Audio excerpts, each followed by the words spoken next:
en Latinoamérica hemos vivido una serie de reformas constitucionales en los últimos años y hay muchas interpretaciones respecto a qué significan y qué implican, empezando por preguntarse si se está ante un fenómeno uniforme. Yo quisiera arrancar de pronto con esta pregunta, no sé quién quiera iniciar. ¿Cuál es un poco el panorama de estas reformas? ¿Estamos frente a una ola que responde a una misma motivación? ¿Estamos frente a diferentes modelos? ¿Cuál es el ejemplo? Bueno, primero me disculpo por la voz, no es que esté tratando de imitar al poder constituyente de manera metafórica. Segundo, me disculpo porque ni Roberto ni yo hicimos la práctica durante un año que hizo César para hacer esa exposición mediática ahora. Entonces vamos a empezar con nuestras acartonadas exposiciones.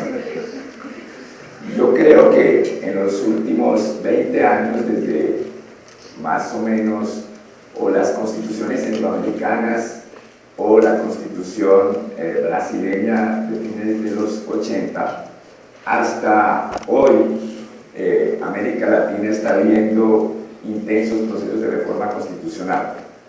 Tengo la esperanza de que hoy se haya parado algún proceso en este país de reforma constitucional, pero al parecer todavía no hay noticias al respecto. Y indudablemente hay diferencias nacionales muy significativas entre esos procesos. Algo va, por ejemplo, de la Constitución peruana vigente, que fue hecha durante el gobierno de Fujimori, con una asamblea constituyente con fuerte influencia del fujimorismo, a las constituciones recientes de Bolivia y de Ecuador, en especial la boliviana, hecha por el ascenso del movimiento indígena y con una idea de refundación de un país, superando las exclusiones a que habían estado sometidos históricamente los indígenas en ese país y en general en América Latina. Sin embargo, a pesar de esas diferencias nacionales significativas y que creo que no hay que ignorar, a pesar de todo eso, digamos, la tesis que yo sostendría es que esta oleada de reformas constitucionales, donde algunos países han adoptado constituciones como Colombia, Paraguay, Brasil, Venezuela, otros han hecho reformas constitucionales de impactos profundos, como en Argentina o en Costa Rica.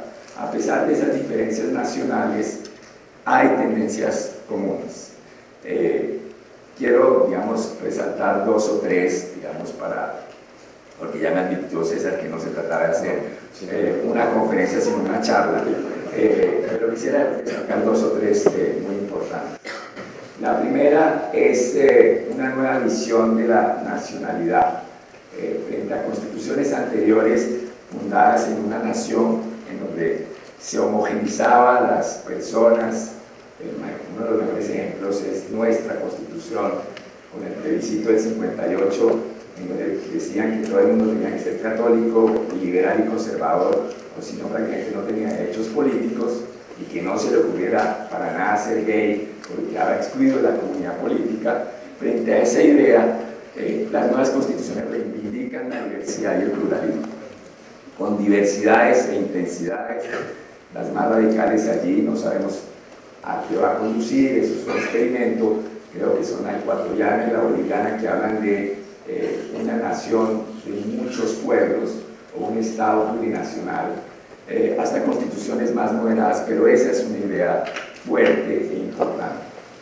Ligada a esa idea fuerte e importante está la idea de que son constituciones que buscaban solucionar problemas distintos en distintos países, superar dictaduras en el Cono Sur, superar guerras en Centroamérica, legitimar ciertos regímenes políticos como en Colombia, presión de colapsos del sistema de partidos como en Venezuela. A pesar de esas diferencias y de tratar de responder a esos problemas específicos, todas en el texto se plantean la idea de una sociedad más justa, de superar exclusiones. Es decir, son, siguiendo la denominación de un buen colega y amigo, Mauricio García, constituciones aspiracionales. que no buscan codificar las relaciones de poder existentes, sino que aspiran a transformarlas en un sentido más positivo.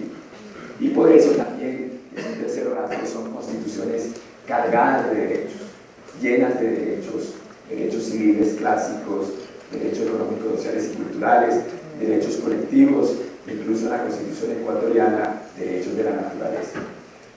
Si eso es bueno o malo, ahí puede haber debate, hay algún debate con Roberto sobre el tema, pero es un dato importante. Y lo último es que esas transformaciones constitucionales parecieron pensar mucho más en eso que llamamos nosotros la parte dogmática, es decir, la parte de declaración de principios, reconocimiento de derechos y mecanismos de protección, pero que por el contrario, en la parte de rediseños institucionales, porque lo primero yo lo valoro muy positivamente, en lo segundo son constituciones más problemáticas. Roberto ha destacado en varios de sus textos como uno de sus elementos más problemáticos, que son constituciones que no enfrentaron bien, a pesar de que lo decían en los discursos, no enfrentaron bien el problema del presidencialismo excesivo en América Latina.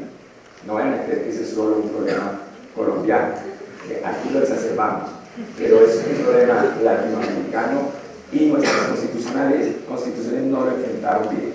No nos atrevimos a dar el paso al parlamentarismo, ahora lo quieren meter con un presidencialismo encubierto, otro debate en Colombia, y tampoco logramos establecer contrapesos institucionales adecuados al poder presidencial, pero al mismo tiempo estimulábamos mecanismos de participación directa que son interesantes y con el argumento de superar la democracia representativa.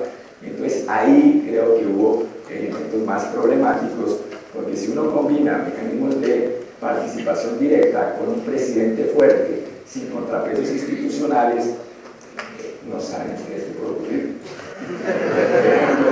Reeleccionistas y cosas de ese estilo que son muy problemáticas para el Estado de Derecho y la democracia. ¿Cuáles son, digamos, un poco la línea que se pueden explorar, que ustedes han visto? Porque estaría claro el diagnóstico. Hay unas nuevas cartas de derechos que tratan de nutrir y volver sustantivas estas democracias, pero a la vez hay como un abandono de esas reglas institucionales. E incluso, señalo el caso colombiano, hay una fe enorme en que la Corte Constitucional, por ejemplo, entre a casi que llenar espacios de regulación del legislador antes que tratar de ver por qué no han salido leyes estatutarias, que es el modelo de la Constitución colombiana, que son parecidas a las leyes orgánicas españolas, con la idea de unas leyes que complementan la Constitución. La pregunta para los dos es esa: ¿cuál es la línea de trabajo? ¿Cuáles son esos nuevos cambios institucionales a los que se podría ir para esas dos líneas, para proteger los derechos y para promover una participación real y efectiva?